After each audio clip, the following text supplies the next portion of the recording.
Hello, and welcome to my channel, where I mostly share my love of fragrance and enjoying my collection. In this video, I'll be reviewing Victoria's Secret's new Bare Rose perfume. Thank you so much for stopping by, and let's get started.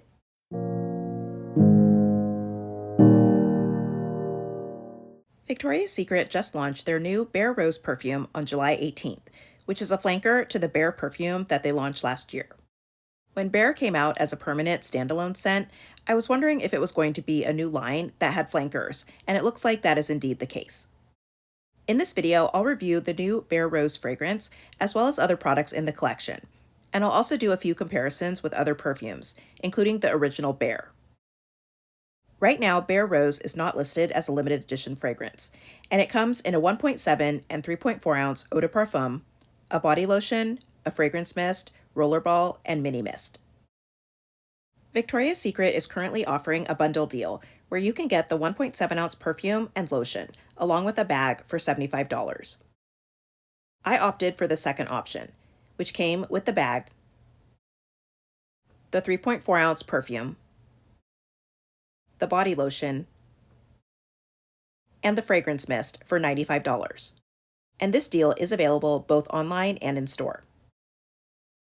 I also wanted to mention that VS is currently giving away a free weekender bag with a $100 purchase, and I think the quality is actually pretty nice. The Bare Rose Eau de Parfum comes in similar packaging to the original Bare perfume, which is very minimalistic and feels sort of modern. Only this time, the bottle cap is a rosy mauve, and the liquid is more pink tinted. And moving on to the scent, Bare Rose has notes of pear skin, rosa centifolia, and sheer woods. And it's described as a floral take on the original, with vivid petals and warm woods that mix with your body chemistry to create a unique signature scent. And this opens with a soft, fresh pear, and I also instantly get the woods.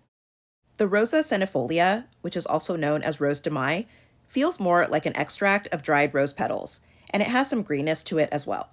And I did want to note that the rose comes across a bit sharp and sort of dry and herbaceous at first, but it softens a lot at about the half-hour mark. As it dries, the rose mingles with the cedar and dreamwood, which is apparently an ingredient inspired by sandalwood that was custom made from the house that created the perfume. The woods feel quite warm, and at first there isn't much sweetness to the scent, other than from the fruity pear that's mostly in the opening. But as it dries longer, Bare Rose gets much sweeter.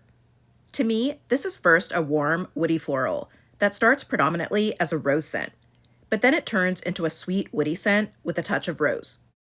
I don't really love the opening, but once the scent dries down, I think it's really pretty. Just like the original Bare, this scent wears closer to the skin, so while it's still present 5 hours later, it does need topping up if you want to get much projection. I don't mind it being a skin scent at that point, and would probably layer it with the matching lotion for better longevity. I also wanted to mention that I accidentally mixed Bare Rose with a sweet, citrusy vanilla perfume that I was testing, and the combination turned out really nice. So I think that layering this with other scents could produce really pretty combinations.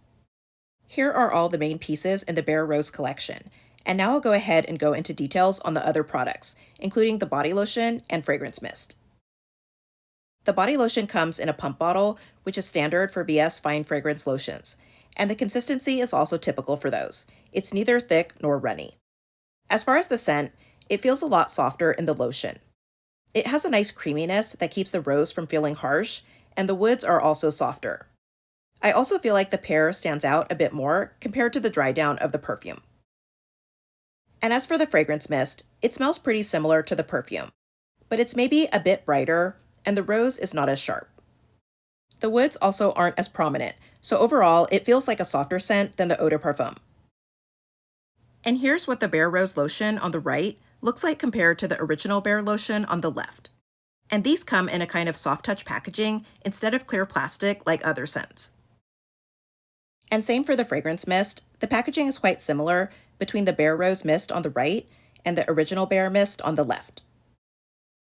And before I get into comparisons, I wanted to share a quick overview of the original Bare perfume. And Bare Eau de Parfum has notes of Australian sandalwood, Mandarin Madagascar, and Egyptian violet. And this opens warm and woody, with an ambery quality. The sandalwood is very prominent, and it feels soft and creamy, and the mandarin adds some citrusy sweetness. The violet brings in a soft floral that has a bit of powderiness, and the scent also feels a bit musky to me, and is overall cozy and comforting. And I remember that I loved the dry down the most, after the woods had softened and the scent became a little sweeter. So to me, this is a sweet, powdery, woody scent, and testing it again has made me realize how much I like it and that I really need to pull it out more. And I do have a full review of Bare on my channel along with comparisons if you'd like more information on this scent. When I compare the original Bare to Bare Rose, I most see the similarity in the woods. For the first few hours, I feel like the sandalwood in Bare is sweeter and more resinous than the dreamwood in Bare Rose. But after a few hours, Bare Rose becomes sweeter and sweeter on my skin. Bare's sweetness is creamy and powdery, while Bare Rose's sweetness is syrupy and almost sugary. They both have the woody warmth, but Bare feels more cozy to me. For both of these scents, I feel like the opening was a bit strong, while the dry downs are soft and pretty. If I had to pick one over the other, I think I prefer the original Bare for the first few hours, but once Bare Rose becomes sweeter, I prefer it to Bare. I also have a few other comparisons, and first is Bombshell Celebration from Victoria's Secret, which has notes of rosé champagne, pink peony, and winter woods, specifically blue spruce and sandalwood. And this is a sweet, woody floral with a sparkling quality. These scents have different florals, so they aren't too similar, but the sandalwood in both give them a warm, woody quality.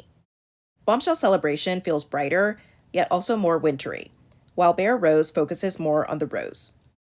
I do have other Victoria's Secret fragrances that are rose forward, such as So in Love and Victoria Rose, both of which I've reviewed on my channel, but they don't have pear or the warm woodiness of Bare Rose.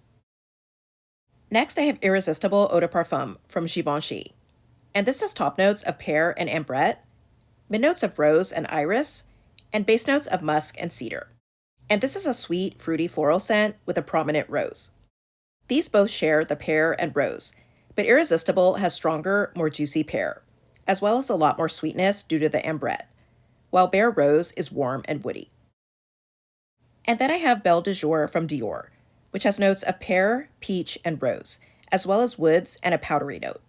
And I only have a little mini sample of this one, but it's a pretty rose scent with a little fruitiness. It has a woody warmth, as well as a powdery quality. Belle de Jour is sweeter, creamier, and more fruity, while Bare Rose is softer and has more prominent rose. And unfortunately, I think Dior has discontinued Belle de Jour. And next is God is a Woman from Ariana Grande, and this has top notes of pear and ambrette, mid notes of orris and Turkish rose, and base notes of Madagascar vanilla and sandalwood. And this is a pear-heavy scent with rose and a syrupy sweetness. These share the pear, rose, and sandalwood, but God is a Woman is much sweeter and brighter, while Bare Rose is much warmer. And lastly, I have Maud Blush from Ariana Grande, and this has top notes of passion fruit, raspberry, pink pepper, and bergamot, mid notes of rose, pear, and magnolia, and base notes of musk, dreamwood, ambroxan, and sandalwood. And this is a light, woody floral with fruity touches. It has a warmth as well as a subtle sweetness. These share the rose, pear, and dreamwood notes, but Maud Blush is more fruity and sweet, while Bare Rose is softer and more floral. So that's it for my review of the new Bare Rose perfume from Victoria's Secret. I think that the Bare line is a bit of a departure from many of the sweet gourmands and fruity florals in VS's other perfume ranges like Bombshell and Tease. The Bare scents are more classic, and they feel a bit more elevated. Personally, I love super sweet fragrances, so these aren't something I think I'd reach for every day, but I like having them in my collection for when I feel like something different. I think that Bare is perfect for cozy days at home, while Bare Rose would be great for outdoor parties or special events. Let me know what you think of Bare Rose and if you're going to give it a try. Thank you for watching, I hope that you'll subscribe, and I'll see you in my next video.